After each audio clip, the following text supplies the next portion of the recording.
Okay, so what makes a real power couple? And I'm not talking about some celebrity duo on a red carpet. I mean a team so in sync they literally changed the world. Today we're going to dig into the story of a partnership that created some of the most famous music ever. Let's do this. All right, think about it like this. You've got your favorite streamer. They're awesome, for sure. But what about the editor who makes those videos pop and go viral? Or, a star athlete who scores that game-winning goal? Was it just them, or was it the coach who came up with the perfect play? The truth is, behind almost every big name, there's an essential partner pulling strings in the background. And that, right there, brings us to our main characters. So let me introduce you to Robert and Clara Schumann. Now, you've probably heard of Robert, total legend in the classical music world. But the real story, the one that almost got lost to time, that's all about Clara. See, she wasn't just a world-famous concert pianist, and believe me, she was a total rock star back then. She was the secret weapon that made Robert's genius possible. Seriously, their story is straight out of a movie. It kicks off when she's just this 9-year-old piano prodigy, and he's her teacher. They fall in love, but get this, they have to literally fight her dad in court just to get married. And even after Robert's tragic death, Clara's mission was far from over. She spent the next 40 years, making sure his music would live forever. So yeah, this is way more than just a love story. It's about a lifelong partnership. Okay, so how did they actually pull it off? Well, you can kind of think of their whole creative process like a two-player co-op game. They weren't just living under the same roof, they were building entire worlds of music right there, side by side. And Robert himself said it best. For him, writing music wasn't some solo mission where he'd emerge from a room and be like, ta-da, what do you think? No way. The very act of composing was a conversation with Clara. Her ideas, her skills, her feelings, all of it was woven into the music right from the very first note. And this wasn't just some abstract idea, right? This was their actual daily life. They kept a shared diary, not for personal drama, but for musical ideas.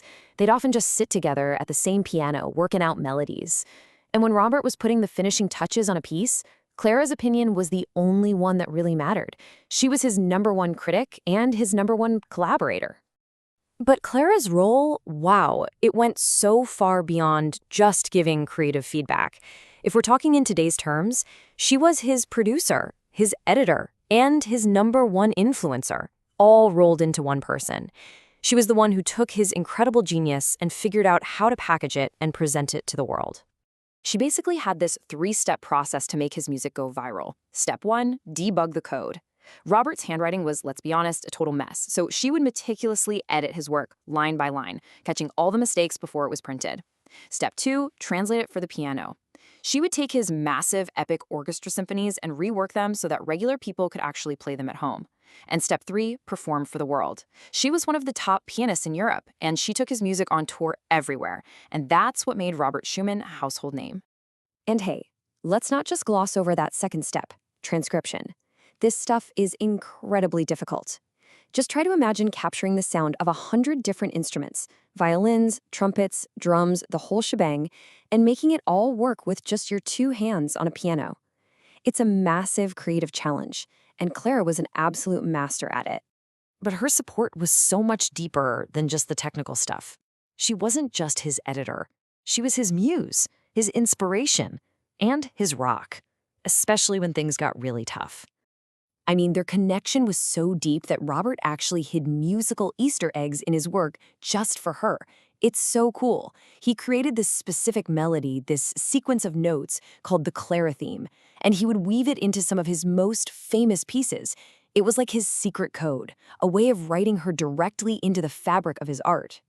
And get this, she was doing all of this, touring Europe like a superstar, editing all of Robert's complicated music, supporting him through his really severe mental illness, all while raising their 8 kids. 8! The amount of strength that must have taken is it's staggering to even think about. So after Robert died, Clara's mission totally shifted.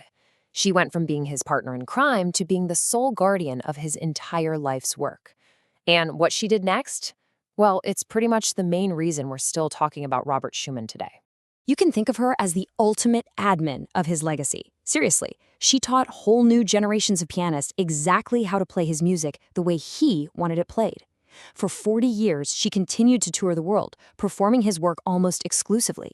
And maybe most important of all, she took on the absolutely monumental task of collecting and publishing every single piece he had ever written. This basically became her life's main quest.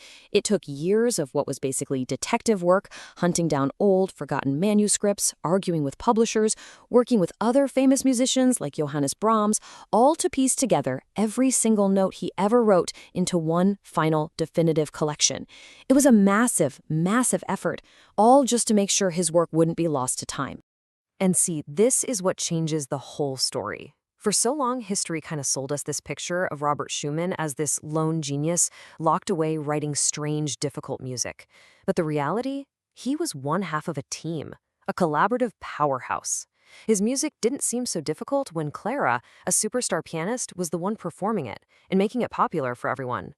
Their partnership didn't just create a few cool pieces, it helped shape an entire era of music. So, what's the big takeaway from all this? It's pretty simple, actually. The greatest achievements, the things that really change the world, they're rarely the work of just one person. They're almost always built on collaboration, on support, and on partnership. And that leaves me with one last question for you. Think about your own life for a sec. Your projects at school, your goals, your hobbies. Who's the Clara to your Robert? Who's that essential partner, that friend or family member who's in your corner, working with you, supporting you, and helping you be your best? It's definitely something worth thinking about. Thanks for watching.